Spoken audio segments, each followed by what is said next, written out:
না হয় একটু কষ্ট করতা, খুব কষ্ট করে মানিয়ে নিতা, তাহলে আজ তোমার সন্তান তার নিজের হক থেকে বঞ্চিত হতো না, কেউ তাকে ঠকাইতে পারতো না, সেও একটা পরিবারের মধ্যে মানুষ হতো। একটা মানুষের সবচাইতে বড় কষ্টের জায়গা কোনটা জানো? বাবা মা আলাদা আলাদা থাকা।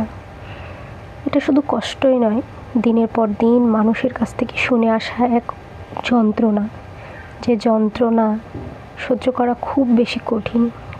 তোমরা কেন নিজেদের কথাই শুধু ভাবো? কেন একটাবার ভাবো না আমরা বাবা মারা যদি আলাদা হই, সেই প্রভাব আমাদের মধ্যে না পড়লেও আমার সন্তানদের মধ্যে পড়বে।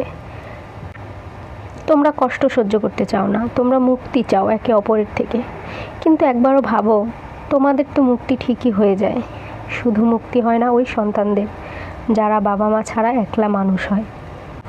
এইভাবে হয়তো সময়গুলো কেটে যায়, তোমরা বাবা মারা ঠিকই সুখে থাকো, অন্য সংসার নিয়ে ব্যস্ত থাকো, ঠিকই পরবর্তী সন্তানগুলোর ভবিষ্যৎ গড়ে দাও, খুব কষ্ট করো, কষ্ট করে সব কিছু করে দাও, কিন্তু ভুলে যাও সেই হতভাগার কথা, যে তোমারই সন্তান। শুধু পার্থক্য হচ্ছে সে তোমার কাছে ছিল না বলে তুমি তাকে আদর করতে ভুলে গেছো, এমনকি তাকেই ভুলে গেছো। অথচ তোমার সন্তান কখনোই তোমাকে ভুলে যায় না। তোমার শূন্যতা বুকে নিয়ে কষ্ট পেয়ে পেয়ে বড় হয়, আর বড় হয়ে যখন সন্তানের দাবি নিয়ে তোমার সামনে গিয়ে দাঁড়ায়, ঠিক ওই সময়টা তোমার আত্মা, আর তখনই ভাবতে থাকো এই বুঝি তোমার সম্পত্তিতে ভাগ বসাতে আসছে, তার ওয়ারিশ সে বুঝিয়ে নিতে আসছে। আদৌ কি তার ওয়ারিশ তাকে বুঝিয়ে দাও? চেষ্টায় তো থাকো ঠকানোর জন্য, তুমিও তোমার পরিবার, পরবর্তী পরিবার।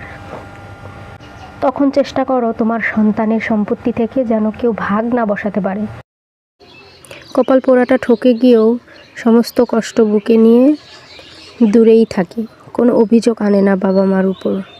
তবে তোমরাও মনে রেখো, দুনিয়াতে সুখে থাকবে ঠিকই, কিন্তু ওই যে উপরে একজন আছে না, তার চোখে কখনোই দুই নয়, সে এক চোখেই দেখবে।